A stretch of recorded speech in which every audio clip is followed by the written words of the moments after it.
Good day, Madam, Sir. I am Lonica Kiatson. I am 29 years of age. I am an college undergrad of, I took a BS in nursing. Okay. I am married with one child who's 4 years old.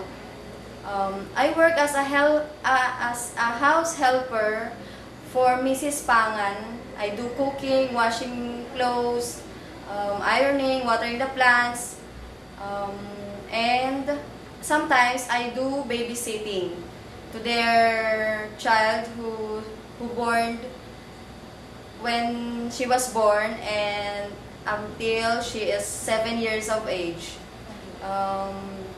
I also do What?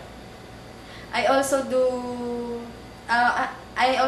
do taking care of pets like dogs, birds, or cats. Okay. So, do you know how to use kitchen appliances? Yes, ma'am.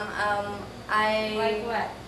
Like microwave, oven toaster, washing machine, vacuum cleaner, and some more. Okay. So, give us your message to your prospective employer in Hong To my Kong. prospective employer in Hong Kong, if you will hire me, ma'am, sir, I promise to do my job the best I can be. See you in Hong Kong!